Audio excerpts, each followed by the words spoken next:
Today's program has been brought to you by Whole Foods Market, a dynamic leader in the quality food business, a mission-driven company that aims to set the standards of excellence for food retailers. For more information, visit WholeFoodsMarket.com.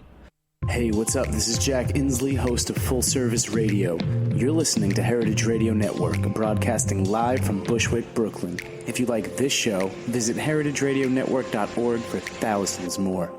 We talk about food. We talk about music with musical dudes. Finger on the pulse, snacky tunes.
right, welcome to Snacky Tunes. I'm one half your host, Greg Bresnitz. Darren Bresnitz is out in LA, taking my spot out there. That was just Leave the Planet.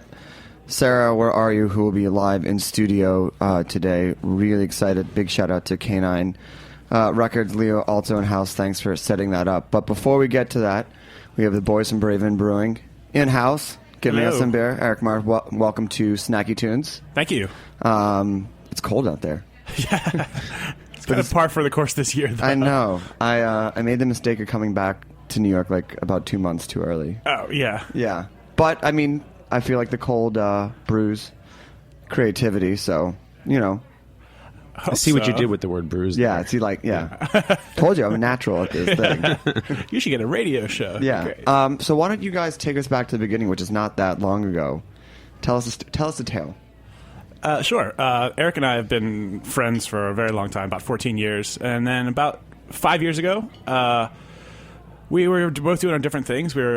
I was in grad school, and Eric was working as... what were you in grad school for? I was getting my MBA in marketing. Okay. At Fordham University.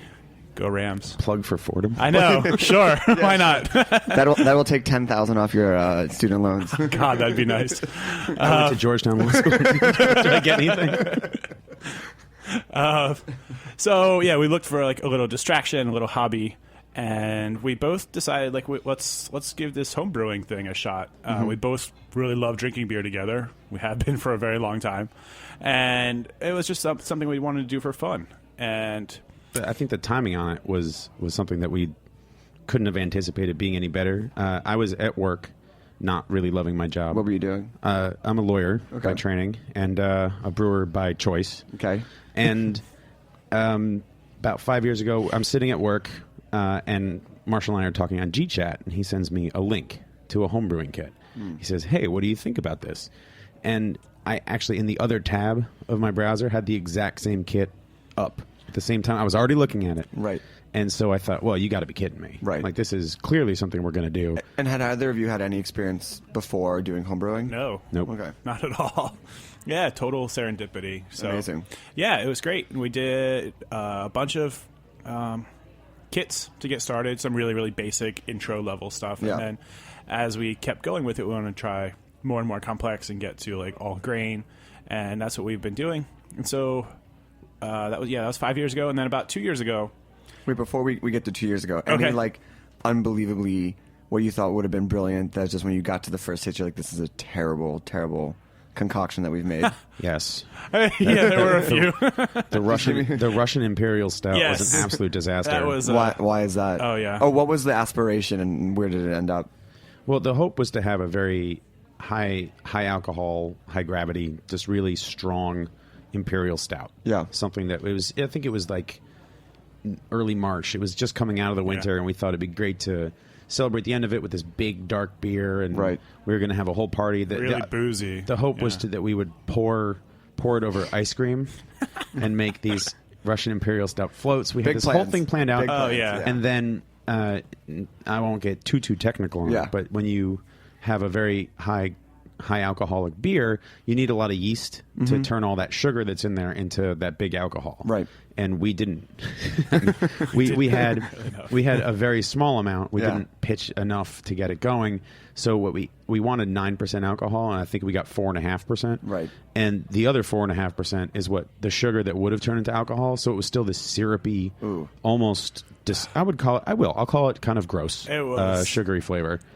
Oh, we invited all of our friends over for this party. This is like our big debut. Like we're having this ice cream party with beer floats. We're beer makers, so yeah. We still had the party. Yeah. Which was it was a lot of like trying to convince ourselves this wasn't bad. Yeah. And trying to convince our friends it wasn't bad. It's good. It's good, guys. It's sweet. It's on the sweeter side. It goes with the ice cream. They're like, don't quit the day job and don't drop out of school yet. No. There was plenty of other situations where you didn't clamp down the right hose at the right time, so it just starts spraying 180 degree sugar water all over the place, and it's basically napalm at that point. But you mess this up once and you learn, so you don't do it again. And when did you guys feel that you maybe turned the corner where you're like, okay, we're consistently turning out great batches? Yeah, it was about 2 years ago. Okay. Again, like I was doing I was out of school doing marketing agency stuff. Eric's still the lawyer, but we both were really excited about what was happening just in beer culture in New York City. We think that we'd be able to make a beer company, a brewery here that would be able to make some really good beers. I was living in Bushwick at the time. I'd moved out there a while ago, and we kind of stumbled upon the history of brewing in Bushwick, how there used to be over 24 breweries in the neighborhood. So we thought this would be a great opportunity to be the first brewery in this neighborhood in almost 40 years. So we started working on a business plan, worked with some local graphic designers, kind of came up with a nice logo, came up with a couple styles that we thought would be really great, and kind of introduced as our flagship beers. On that beer front, one of the things that a lot of home brewers do is test the limits of what they can create, and they just go variety. Right. You brew something, you try something crazy, it works or it doesn't, you move on. And when we decided kind of on the styles, that's when we locked ourselves in. Right. And said, we're going to just figure these two things out. And what are the styles? It's a white IPA and a black pale ale. Now, what makes something a white IPA? The short answer is wheat. Okay, right? That's fine. So a white beer usually just means that there's a lot of wheat in the malt bill. Yeah. So this one is half wheat, half Pilsner malt. Right. So it's a very Belgian style base. Right. You still have some orange peel and coriander in there for a little spice, but it's American ale yeast and all American hops. So it drinks that kind of like citrusy, piney flavor of an American IPA, but it has the base of a Belgian beer. So it's super crisp and easy to drink, but still has a whole lot of big hop flavor. Right. And why? How did you end up landing on those two flavors? We talked about a couple of different styles that we want to do. We didn't want to just do a straight IPA or just a regular lager, because if this is what we're going to start out with, we need to do something a little distinctive. We did I'll call it a research trip to Colorado about a year and a half ago. Yeah. Just go drink a lot of beers. Yeah, it's research. Yeah. So I've done a lot of research trips. I Just can't wait day. to get into my whiskey business. One day, yeah, exactly. So we found this one beer that was from Oregon. That was a white IPA. Can you shout it out? It was called Chainbreaker from Deschutes in Bend, Oregon. So we had that, and we'd never really had anything like that on the East Coast before. You can't even get really Deschutes on the East Coast very well. And so we tried that, and we're like, this is a really unique style, something different we hadn't really seen before. We both really liked it. We just kind of looked at each other and said, oh, this is different. This is really cool. Let's see if we can make something like this. And we also, incidentally, had this idea we wanted to have all of our branding black and white. Just like really simple, sleek, distinctive. And so we're like, well, this would make sense to have a white IPA. And then we said, oh, maybe we should do something that's black too. So that's how we ended up coming with a black pale ale also. Got it. So that's how they kind of come together. Evolution. All right, well, we're going to take a quick break. We're going to talk about going pro and that decision, Craft Beer Week, what's coming up next to you guys. Spit it out, spit it out, spit it out, spit it out, spit it out, spit it out, spit it out, spit it out. Tell me how you're feeling, darling. Must be thinking in some sort of way, but all you're saying is nothing. So nothing's what I hear. Just say what you wanna say, 'cause I can't read your mind. We can figure this out together, and we'll be just fine. Spit it out, spit it out, spit it out, spit it out, spit it out, spit it out, spit it out.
you thinking in some sort of way, but all you're saying is nothing, so nothing's what I hear.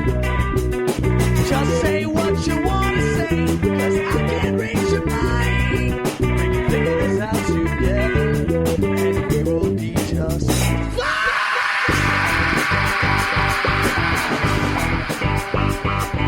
Spit it out, spit it out, spit it out, spit it out. We're back with Braven Brewing. So I want to, going pro, I feel is like, there's it's one thing to both send each other a link to a home brewing kit. It's another thing to be like, all right, we're doing this. What was kind of the conversation evolution from like home brewers to like, well, we're gonna take this we're going all the way. Yeah.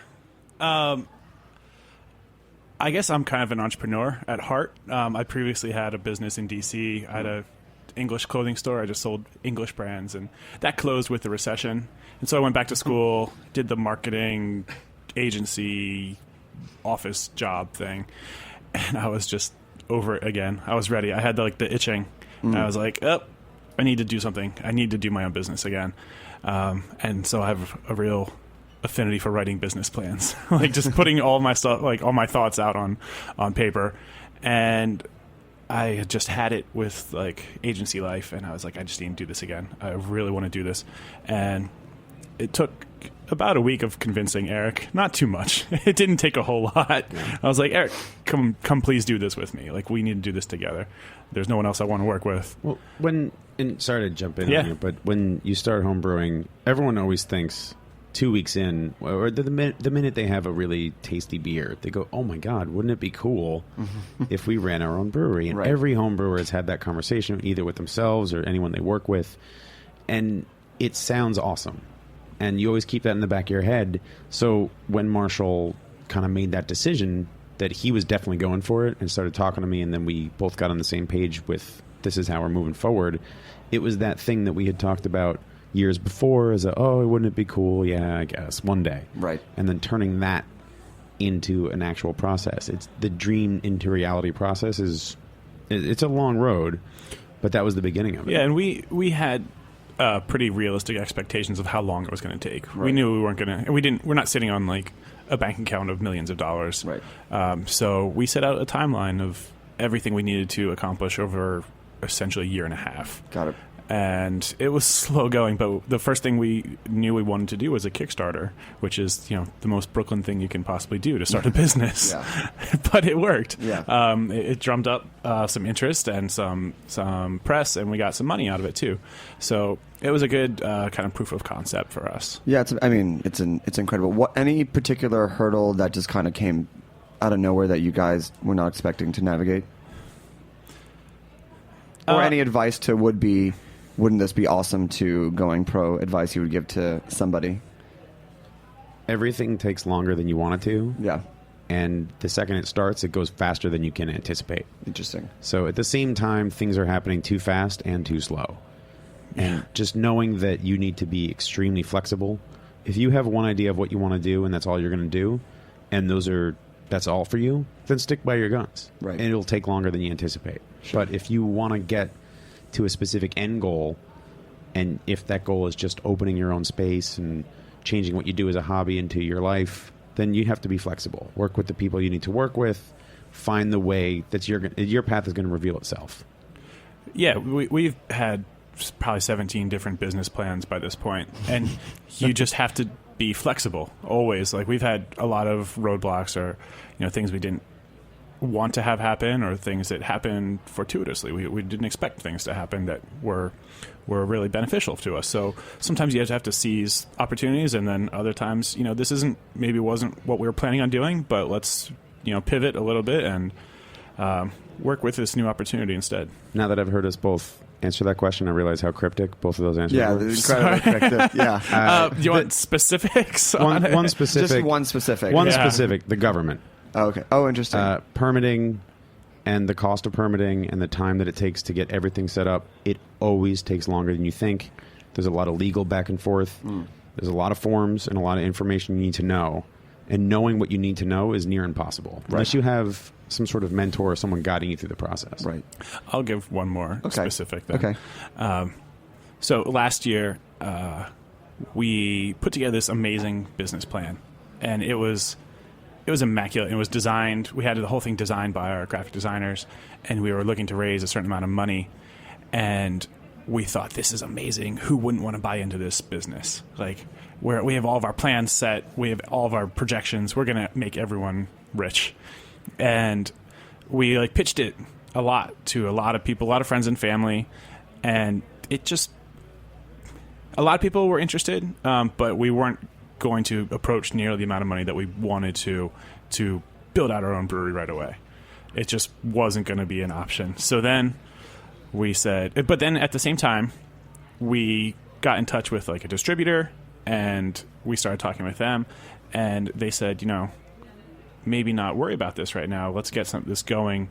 We can brew elsewhere. You don't have to do it at your own space right away. So that's what we ended up doing. So we're still definitely going to be building out our own brewery, but we didn't raise the money that we wanted to. And we actually have gotten by so far without having to have the hundreds of thousands of dollars that we needed to raise. But, it is like we said, you have to just kind of seize these opportunities, and maybe you don't need to raise all the money right away. Right. Interesting. So I know that you guys are going to be heavily involved in Craft Beer Week, which starts on the 20th. What do you guys have planned for it? Well, right now we have 3 events on the books. I think, actually, I'll say 2 because one of them is still, we're getting the details locked in. But on Tuesday, we're at Kenmare House, and on Wednesday, we're at Gloria Baldi. Both of them are celebrating kind of local New York City brewers, people who have started up in the past year and a half, and getting everyone introduced to the kind of new players in the game, which is awesome because we have such great company out there right now. I think something we realized whenever we traveled out west, especially like Denver, San Francisco, you see this huge community of breweries on every couple of streets, and we're getting there for New York, which is something we always saw happening and wanted to be a part of. That's great. Yeah. Who do you want to shout out? A couple your favorites. First one, well, there are a bunch. Finback Brewery, some really good friends of ours based in Glendale, Queens. Kevin and Basil are They really make amazing beer. Great beers. We just did a radio show, we said, with Threes Brewing in Gowanus. They make some good stuff. Folks Beer, Travis from Folks Beer. How many are there? Transmitter in Long Island City, Big Alice in Long Island City, Rockaway. Other half, I feel like they've been probably the biggest player in the last year to really blow up New York City. Our friends Radiant Pig in Queens. Yep. Making awesome stuff. Yeah, so there are so many of them right now. Just a few. Can keep going. And the cool thing is that most of these guys are new to the scene, at least in the past couple years, on their own. Mm-hmm. Many of them have worked other places, or now this is them hanging their name on the wall and kind of making their own way. And so all of us are part of this rising tide of New York beer. And the whole state has a lot going on, too. And the government's very friendly with helping push these projects forward. And it's cool to be involved. That's great. So what's next for you guys? What's on the horizon? Well, so right now we have just the white IPA in the market. Which is delicious. Thank you. And the bottle and graphic design is also equally very cool. Thank you. Yeah. So we're working on launching our other styles. We have a Pilsner that's going to be coming out this spring-summer. It's based on the recipes that were made by the breweries in Bushwick in the early 20th century. They were all German immigrants in Bushwick. So there were, over 24 there. So we're doing kind of our tribute to that style.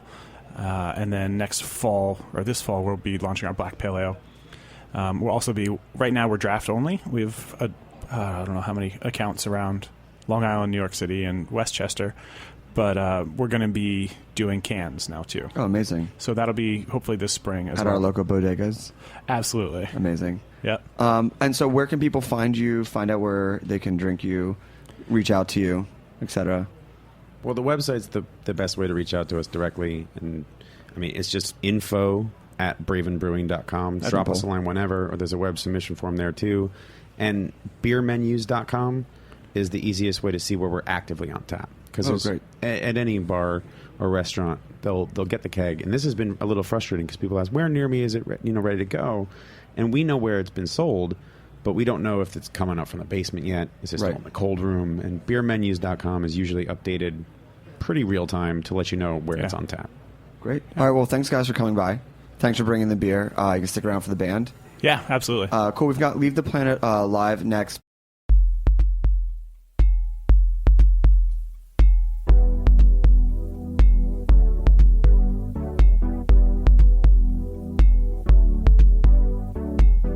Where were you when I needed heat? I'm frozen. Gotta get myself up and believe I'm broken. Swim forward, we're underwater. She took your breath away. Tell me, love, thought you said you'd die for me. No heavy rain's gonna hold me down anymore. No sin or shame's gonna strain my soul. Oh no, another day I'm the shine in your eyes. Another day's gonna hold my head up higher, higher, higher. My head up higher, higher, higher. My head up higher, higher, higher. My head up higher, higher, higher, higher. One day was all it took for us to fall apart. Gotta get myself up and believe I'm broken. Swim forward, we're underwater. She took your breath away. Tell me, love, thought you said you'd die for me. No heavy rain's gonna hold me down anymore. No sin or shame's gonna strain my soul. Oh no, another day I'm the shine in your eyes. Another day's gonna hold my head up higher, higher, higher. My head up higher, higher, higher. My head up higher, higher, higher. My head up higher, higher, higher,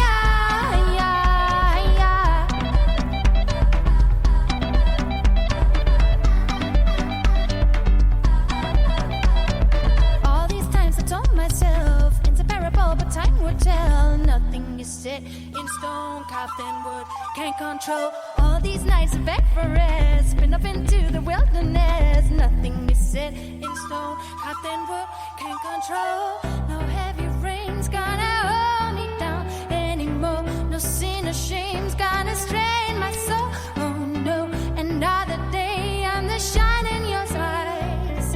Another day's gonna hold my head up higher, higher, higher.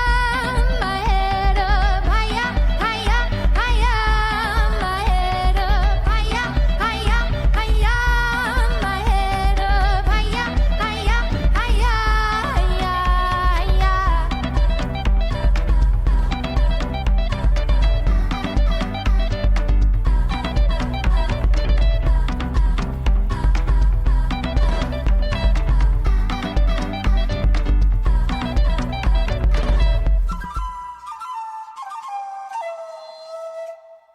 Welcome to the studio. Leave the Planet.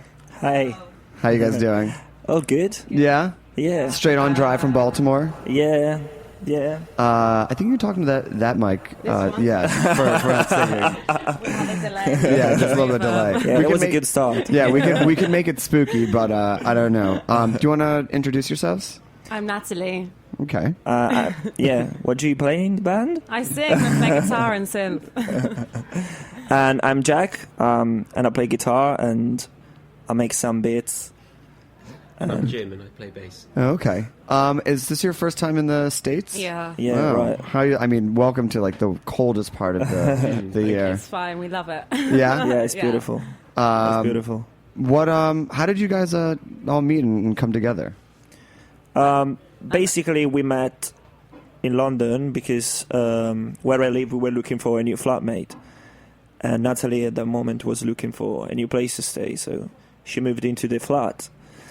And yeah, then we discovered the same. Yeah. And Was it like a prerequisite for your roommate that they had to have musical talent, or was it just a happy coincidence? It was a coincidence. Well, we actually kind of knew each other before because we were playing in different bands and we were supposed to play together, but it didn't work out. But yeah. Which bands? I've gone at a project called MRM, which is a noise post-punk band. And my old band was called Phosphor. It was like dark wave, synth pop. So what was like was it like a 3 a.m. like, hey, we should start jamming together? Was it a more like nervousness or? No, it was like very natural. Yeah. We all had all our instruments out in my room, and it's just natural that you're going to start picking it up and like coming out with things, And we also love the same band, so we wanted to have a kind of dream pop project. Yeah. Who are some of your favorites? Definitely Slow Dive, Galaxy 500. That's Cocktail Twins. Yeah. And how did the songwriting? Is there like official songwriting time, or is it just like Sunday morning hungover? We work on it every day, almost every day. Sometimes it works better when you've got a hangover. Yeah. And how did you end up joining the band? I joined the band because I knew Natalie, a few other people in London, and then you needed a bass player, so I thought I'll join. So is all the practicing, writing, recording done at the apartment? Yeah. Yeah, at the moment we're gonna record the album in with a proper producer, sound engineer who's gonna help us with the recording. Okay. Why don't we hear a song? Sure. Yeah. What are you guys gonna play first? Yeah, we're gonna play Unreleased Unreleased Life. It's one of our first single. Okay. Cool.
Awesome. Thank you. It's really interesting. Like we always talk about seasons for records and like when they, when it's appropriate to listen or to get the maximum effect out of a record. And obviously, it's like a very winter kind of driven record. So, like, what are some of the ways you try to capture like an impending winter or like a 9-degree day walking with headphones? Well, we live in London, so we experience that every single day. Yeah. And it comes naturally. I think we're quite melancholic people, so it's kind of within us. It comes out naturally. Yeah, I mean, is it in the chords or the writing or the influences? Just like how is it that you feel you can like drill down like what it feels to be in London at this time of year? I think it's a mixture of the chords, the effects. I don't know.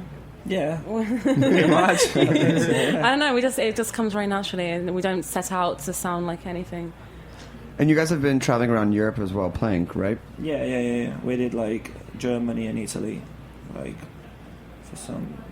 When was it? Like in November. A 2 weeks tour. Was very cool. Who were you on the road with? In Germany, we were on the road with Cocktail Twins. Oh, amazing. Yeah. And how's been the reception kind of as like a, a newly formed project and kind of like beginning to find your way out there? Pretty good so far. Yeah. Yeah, can't complain. And have people found your music or are you converting new fans? Some of them, yeah. Yeah. Cool. And where are some of the places like for in East London that you go out and, hang with some of your contemporaries? Yeah, we live in Dalston in East London and we usually hang out there. Our favourite place is the Shackwell Arms. It's a live venue and there's many good bands there. Yeah, and it's very close to where we live. So we are quite lazy as well. So we can just walk there, walk home drunk within 5 minutes. Yeah. And who are some of the other contemporaries that you have that, are making music that you love? As in London or in general? In London. In London? In London there is a cool band called Anta Dust. They play like dream pop, indie pop, like they're very good. And another cool band called Sid Camp. It's kind of krauty rock band, they're very good as well. I mean, there are loads of good bands, and that's good. And it's good because you can go out and see like lots of good bands playing. It's never be boring, right? Cool. Why don't we hear another song? Yeah, definitely. What's this one? How Does It Feel? It's a new song.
great. Thank you.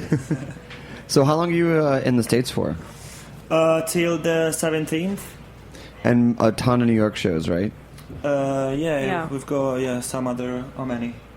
I don't know, four shows. 10. Yeah, We've got 10 shows altogether, I think. yeah, they're all together 10. Yeah. And great venues too. Yeah, they're very nice. Yeah. Baby's All Right is one of my favorites. Yeah, we can't wait to play there. Yeah, it's really, they've done such a good job with that. But they've been on the show before, and they're just like the nicest dudes ever as well. That's cool. Yeah, it's a really cool spot. Any thing in particular excited about being in New York? Anything that you have to like, any tourist stuff you want to like knock off the list? That's great. Well, yeah, everything really. We went to Times Square the other day. That was overwhelming. But Yeah, what is great. your impression of Times Square? It's crazy. Yeah. Absolutely crazy. But it's great, yeah. Yeah. Anything else, like any foods or places or? I don't know, we just want to check out this area really. We're going to have Leo taking us around. He's a good tour guide. Yeah. He's been here for a while. We Yeah. want to get a taste of everything. Yeah, I mean, it's such like, I mean, as long as you don't mind the weather. I mean, for London, it doesn't matter. Yeah. Yeah, it's like. I mean, it's a bit cold. Yeah, it's a little bit colder we than can London. deal with it. Yeah. Got my sheepskin. So. Cool. And then what's coming up next for you guys? Just recording the album. Yeah. Yeah. And then when do you go back and when do you plan on putting it out? Well, as soon as we get back, we plan on starting to record and then putting it out. I don't know, September. Yeah, I don't know. It October, depends. It depends. yeah. Like how long it's gonna take to record it. Full length? Yeah. Oh, okay, Yeah, cool. yeah, maybe 12 songs. Oh, awesome. Yeah. And then when do you come back to the States? October, Yeah, hopefully. we're thinking to Oh, come so back long. for the CMJ. Okay. Yeah. Perfect. Yeah. And then summer plans? Summer Not plans. as of yet, but No. we want to do as much as possible. Yeah. Cool. Well, where can people find you? Where can people listen to you? On Facebook, we've got our official page, Leave the Planet. Okay. And we've got as well Bandcamp and also on Canine official website, definitely. Yeah. They can find us and all the other bands of Canine. Awesome. Big shout out to Leo and K9. Thanks for Thanks, bringing you Leo. guys. Leo's the Leo. best. You've been the best. Big thanks to the Braven Brewing guys. Shout out to Anna and Darren. And I want to make sure we get one more song in. So what's the last song you're going to play for us? We're going to play Winter Sleep. It's our latest single. Okay. Cool. Well, thanks everyone for tuning in. We'll be back next week for another episode of Snacky Tunes. We have Oland live in studio. And stay warm. Talk to you soon. Bye.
We talk about food, we talk about music with musical dudes.